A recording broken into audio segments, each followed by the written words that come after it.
환율 1,400원이 무섭다. 부장님이 이 한마디 던졌을 때 정확히 무슨 뜻인지 바로 답할 수 있으십니까?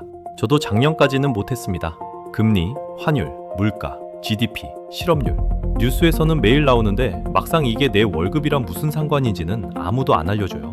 숫자로 보면요. 한국 기준금리 2.5%, 원달러 1,400원, 물가 2%, 성장률 0.8%. 이 다섯 줄이 지금 내 통장에 직접 꽂히고 있습니다. 이 영상 한 편이면 다음 회식 때 부장님 옆에 앉아도 더는 어색하게 끄덕이지 않으셔도 됩니다. 자, 첫 번째 지표부터 시작해 볼게요. 금리, 정확히는 한국은행 기준금리입니다. 뉴스에서 매달 나오는 이 숫자가 도대체 뭐냐면요. 한국은행이 시중은행에 돈을 빌려줄 때 매기는 이자율의 기준입니다. 한국은행은 우리가 평소에 월급 받는 그 은행이 아니에요. 은행들이 돈이 부족할 때 돈을 빌리러 찾아가는 은행, 그러니까 은행의 은행인 거죠. 여기서 정해주는 이자가 우리나라 모든 대출이자의 출발점이 됩니다. 한 줄로 말하면 내 대출이자의 원가예요. 쉽게 말씀드리면요, 수돗물 원가라고 생각하시면 됩니다. 한국은행이 정수장이고 시중은행이 동네 수도꼭지예요. 정수장에서 수도꼭지로 보내는 물값이 오르면 우리 집에서 받는 물값도 따라 오릅니다. 한국은행이 은행한테 돈을 비싸게 빌려주면 은행도 우리한테 돈을 비싸게 빌려줄 수밖에 없어요. 반대로 정수장에서 물값을 깎아주면 우리 집 수도꼭지 물값도 같이 떨어집니다. 어느 날 갑자기 내 주담대 이자가 들썩이는 이유, 사실 이거 하나입니다. 저기 정수장에서 물값을 건드렸기 때문이에요. 결국 은행이 마음대로 정하는 게 아니라 한국은행 회의실에서 결정된 숫자가 두세 달 뒤 내 통장에 그대로 꽂히는 구조입니다. 숫자로 보면요, 지금 한국은행 기준금리는 2.50%입니다. 2025년 5월에 3.0%에서 2.75%로 내렸고 9월에 다시 2.50%로 인하한 뒤 2026년 4월 현재까지 7회 연속 동결 중이에요. 그런데 동결됐다고 안심하시면 큰일 납니다. 시중 주담대 변동금리는 지금도 4%에서 5% 사이에서 움직이고 있어요. 기준금리는 멈춰 있는데 우리가 실제로 내는 이자는 그 2배 가까이 됩니다. 더 무서운 건요, 한국 가계부채가 GDP의 90.3%, 세계 5위 수준이라는 겁니다. 우리나라 사람들이 1년 동안 벌 돈의 90%만큼을 빚으로 지고 있다는 뜻이에요. 이 상태에서 기준금리가 1%포인트만 올라도 가계가 추가로 부담해야 하는 이자는 어마어마하게 불어납니다. 1억을 빌렸다면 연간 100만 원, 3억을 빌렸다면 연간 300만 원이 그냥 사라지는 거예요. 자, 여기서 핵심입니다. 변동금리 대출을 가지고 계신 분이라면 지금 당장 해야 할 일이 딱 하나 있습니다. 한국은행 금융통화위원회 일정부터 캘린더에 등록해두세요. 약 45일에 한 번, 1년에 8번 열립니다. 이 회의 결과가 두세 달 뒤 내 대출이자 명세서에 그대로 박혀요. 그리고 회의가 끝날 때마다 확인하셔야 할 게 있습니다. 기준금리 방향이 다시 인상 쪽으로 돌아서면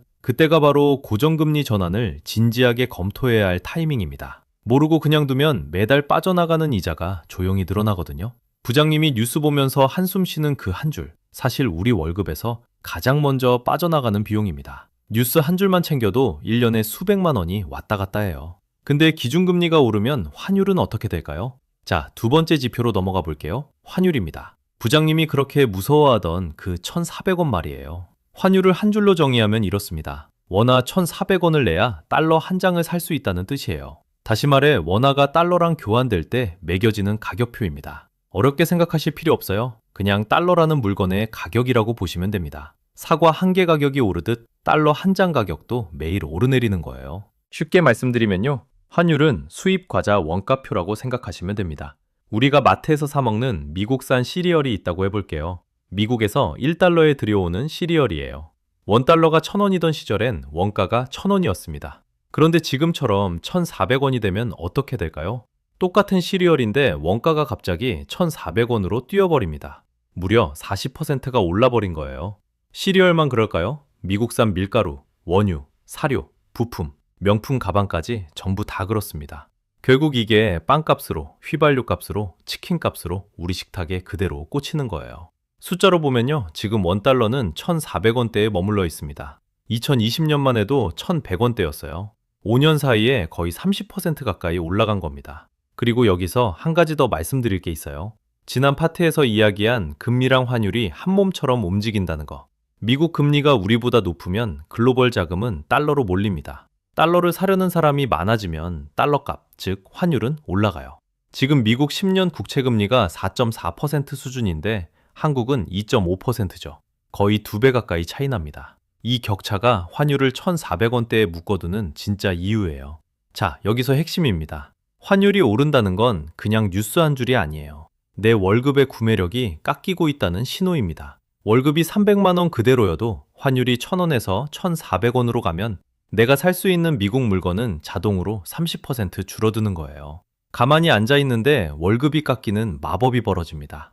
해외여행 비용, 직구 가격, 유학 송금까지 전부 비싸지는 거고요. 그럼 이번 주에 뭘 하셔야 할까요? 해외여행이나 직구 계획이 있으시면 환율을 매일 한 번씩만 체크해 보세요. 1350원 아래로 내려오는 구간이 보이면 그때 한 번에 환전하지 마시고 두세 번에 나눠서 환전하시는 게 안전합니다. 분할 매수라고 부르는데요. 평균 단가를 낮추는 가장 쉬운 방법이에요.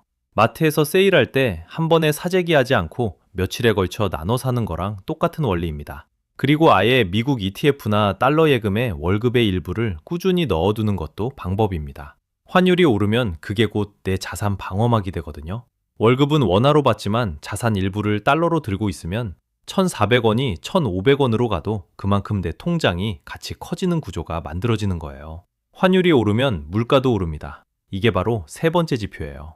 자, 세 번째 지표는 물가입니다. 뉴스에서 인플레이션 하잖아요.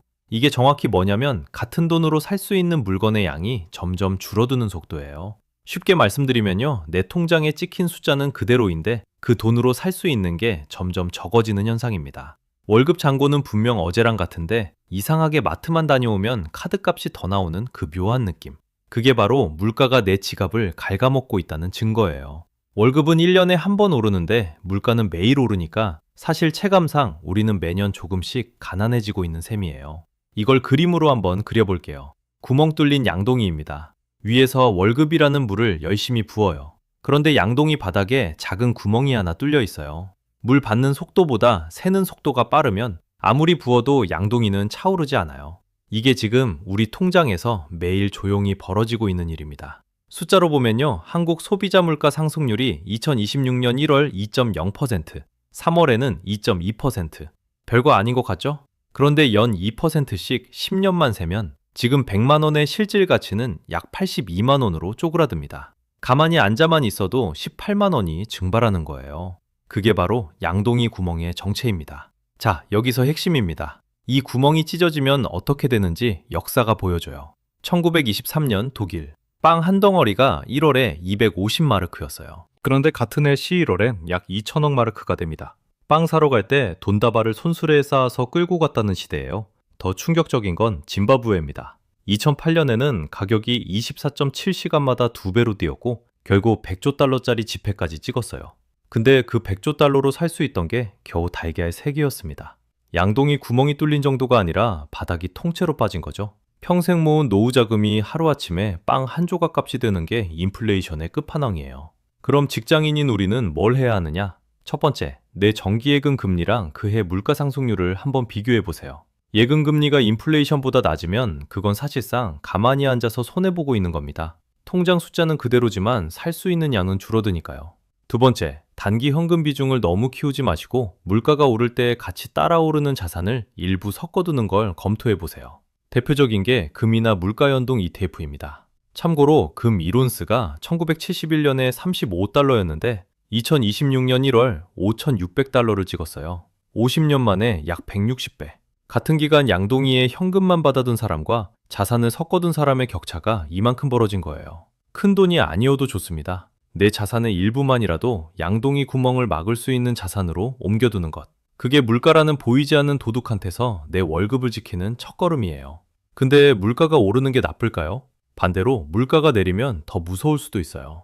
자, 네 번째 지표, GDP 성장률입니다. 이거 뉴스에서 정말 자주 나오는 단어인데요. 막상 이게 내 직장이랑 무슨 상관인지 와닿는 분은 별로 없으세요. 솔직히 저도 그랬어요. 성장률 몇 %라는 멘트 나오면 그냥 흘려들었습니다. 그런데 이 숫자가 사실은 여러분 회사가 내년에 신규 채용을 할지 아니면 조용히 구조조정 명단을 짤지를 미리 알려주는 가장 빠른 신호입니다. 먼저 정의부터 정리해 드릴게요. GDP 성장률이라는 건요, 우리나라 전체가 1년 동안 새로 만들어낸 부가가치가 작년보다 얼마나 늘었느냐를 보여주는 속도계입니다. 쉽게 말씀드리면요, 나라 전체의 매출 성장률이에요. 한 해 동안 대한민국이라는 큰 회사가 얼마나 더 많이 벌었느냐, 그걸 퍼센트로 표시한 겁니다. 그래서 GDP 성장률을 보면 우리 경제 엔진이 빨리 돌고 있는지 헛바퀴를 돌고 있는지가 한 줄로 보여요. 여기서 비유 하나 드릴게요. 여러분이 다니는 회사를 한번 떠올려 보세요. 작년 매출이 100억이었는데 올해 100억 8천만 원이 됐다. 성장률 0.8%입니다. 사장님 표정 어떨까요? 분위기 싸늘해지죠? 신규 채용은 막히고 성과급은 깎이고 연말에는 부서별로 인원 재배치 얘기가 새슬 돕니다. 사장님은 새 사람을 뽑을 게 아니라 있는 사람부터 줄여야 하나 고민하기 시작해요. 나라도 똑같습니다. 성장률이 1%를 못 넘으면 그건 사실상 멈춰선 거예요. 기업 입장에서는 매출이 안 늘어나니까 사람을 더 뽑을 이유가 없습니다. 오히려 비용을 줄이려고 들어요. 그게 직장인 입장에서 가장 무서운 신호예요. 숫자로 보면요, 한국의 2026년 GDP 성장률 전망은 0.8%에서 1.5% 범위입니다. 낮게 잡으면 0.8%예요. 비교해 볼게요. 2009년 글로벌 금융위기 직격탄을 맞았을 때 한국 성장률이 정확히 0.8%였습니다. 즉, 평시에 받아드는 숫자가 위기 때 받았던 숫자랑 똑같은 상황인 거예요. 충격적이지 않으세요? 게다가 2026년 2월 청년 취업자는 1년 전보다 14만 6천 명이 줄었습니다. 청년 고용률은 22개월 연속 떨어지고 있어요. 회사가 사람을 안 뽑으니 구직자만 쌓이는 구조입니다. 이게 성장률 1% 안팎이 직장 현장에 어떻게 박히는지 보여주는 실제 장면이에요. 자, 여기서 핵심입니다. 성장률이 낮을 때 직장인이 해야 할 일은 딱 두 가지예요. 첫째, 가볍게 던지는 이직은 잠시 접어두세요. 성장률이 낮은 시기에는 받아주는 회사도 신규 자리를 잘 안 엽니다. 운 좋게 옮겨도 신입은 가장 먼저 정리 대상에 오릅니다. 지금 자리를 단단히 지키면서 회사 안에서 내 가치를 올리는 게 우선이에요. 둘째, 소비를 한 단계 줄이고 비상금 비중을 올려두세요. 월급의 3개월에서 6개월치는 현금이나 안전자산으로 따로 빼두는 겁니다. 성장률이 낮아지면 기업은 채용을 줄입니다. 그게 마지막 지표인 실업률로 나타나요. 자, 드디어 마지막 지표입니다. 실업률. 이게 왜 중요하냐면요, 여러분의 연봉 협상력을 결정하는 진짜 기합계이기 때문입니다. 먼저 정의부터 짧게 짚고 갈게요. 실업률은 일하고 싶은 사람 중에서 일자리를 못 찾은 사람의 비율입니다. 쉽게 말씀드리면요, 노동시장의 수요와 공급 지표예요. 회사가 사람을 얼마나 원하는지, 그리고 일하려는 사람이 얼마나 넘치는지를 한 번에 보여주는 숫자입니다. 이 숫자가 낮을수록 회사가 아쉬운 입장이고요, 높을수록 구직자가 아쉬운 입장이 됩니다. 이걸 어디서 많이 본 풍경에 비유해 볼게요. 바로 택시 앱입니다. 비 오는 퇴근길에 택시 앱 켜보신 적 있으시죠? 택시는 부족하고 잡으려는 사람은 많으니까 호출료가 붙고 요금이 쭉쭉 올라갑니다. 반대로 한가한 평일 낮에는 택시가 넘쳐서 금방 잡히고 할인 쿠폰까지 날아오죠. 노동시장도 똑같습니다. 실업률이 낮으면 일할 사람이 부족한 거니까 회사가 사람을 모셔가야 해서 연봉이 올라갑니다. 구직자가 갑이 되는 거예요. 반대로 실업률이 높으면 일할 사람은 넘치고 자리는 부족하니까 회사가 갑이 되고 연봉은 자연스럽게 짓눌립니다. 자, 여기서 핵심입니다. 숫자로 보면요, 2026년 2월 기준 한국 청년 실업률은 7.7%입니다. 그런데 이건 공식 수치고 알바 자리라도 잡고 더 좋은 곳을 찾는 사람까지 포함한 체감 실업률은 11에서 13%대까지 올라갑니다. 공식 숫자랑 체감이 거의 2배 차이가 나는 거죠. 청년 고용률은 22개월 연속 떨어지고 있고 1년 사이 청년 취업자가 14만 6천 명 줄었어요. 사람을 안 뽑는다는 신호가 점점 진해지고 있다는 뜻입니다. 그런데 진짜 무서운 건 여기서부터입니다. 지금 안 뽑히는 게 단순히 올해 연봉 협상에서 끝나는 게 아니에요. 노후까지 한 줄로 쭉 이어집니다. 2026년 국민연금 평균 수령액이 한 달에 69만 6천 원입니다. 그런데 부부 노후 적정생활비는 한 달에 336만 원이에요. 격차가 거의 5배입니다. 즉, 지금 일하는 동안 벌어두지 못하면 나중에 국민연금만으로는 한 달 생활비의 5분의 1밖에 못 메운다는 얘기예요. 그래서 실업률 뉴스가 단순한 통계가 아니라 내 올해 연봉과 내 30년 뒤 노후를 동시에 흔드는 숫자인 겁니다. 그럼 이걸 보고 우리는 뭘 해야 할까요? 청년 실업률 7.7%처럼 아직 한 자릿수일 때는 그래도 협상의 여지가 남아있는 시기입니다. 연봉 협상이나 이직을 앞두고 계신다면 협상 카드를 꺼내기 전에 실업률 방향부터 한번 체크해 보세요. 숫자가 내려가는 추세면 조금 천천히 움직여도 되고요. 올라가는 추세면 협상을 서두르시는 게 안전합니다. 회사가 갑이 되는 시점이 오기 전에 먼저 움직이는 거예요. 그리고 지금 받는 월급에서 일정 비율을 노후 자금으로 따로 떼두는 습관. 이게 실업률 뉴스가 진짜로 우리한테 시키는 숙제입니다. 7.7%라는 숫자 하나가 내 연봉 협상 타이밍을 알려주는 신호등이라는 사실. 오늘부터는 뉴스에서 이 숫자를 보실 때마다 기억해 두시면 좋겠습니다. 자, 이제 5개 지표를 다 봤습니다. 정리해 볼게요. 자, 이제 5개 지표를 한 줄로 다시 정리해 볼게요. 금리는 내 대출 이자의 원가입니다. 환율은 내 월급의 달러 교환 가격이고요. 물가는 내 통장에 뚫린 보이지 않는 구멍입니다. GDP 성장률은 내 직장의 안전도 신호이고, 마지막으로 실업률은 내 연봉 협상력의 기합계예요. 이 5줄이 매일 뉴스에서 흘러가는 숫자의 정체입니다. 쉽게 말씀드리면요, 다음 주 회식에서 부장님이 던지는 말에 이렇게 받아치시면 됩니다. 부장님이 환율 1,400원 무서워라고 하시면 수입 원가가 40% 비싸졌으니 빵값이 오를 수밖에 없죠 라고 받으세요.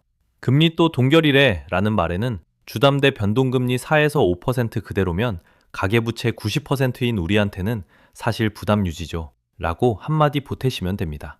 성장률 0.8%가 화제에 오르면 OECD 평균 절반이니 채용 줄어들 신호예요 라고 말해보세요. 어느새 부장님이 옆자리를 권하실 겁니다. 자, 여기서 핵심입니다. 이번 주 안에 딱 4가지만 점검해보세요. 첫째, 변동금리 대출이 있다면 한국은행 금통위 일정을 캘린더에 등록합니다. 둘째, 해외 직구나 여행 계획이 있다면 1,350원 아래 구간 분할 환전을 메모해 둡니다. 셋째, 정기예금 비중이 너무 크다면 물가 연동 자산을 일부 검토합니다. 넷째, 청년 실업률 7.7% 아래일 때 연봉 협상 카드를 미리 정리해 둡니다. 뉴스 속 숫자가 더 이상 남의 이야기가 아니라 내 통장 이야기로 들리기 시작하셨다면 오늘 20분은 충분히 값어치를 한 셈입니다. 다음에는 더 따뜻하고 단단한 경제 이야기로 다시 찾아뵐게요. 지금까지 함께 해주셔서 진심으로 감사합니다. 늘 평안한 한 주 보내시길 응원하겠습니다.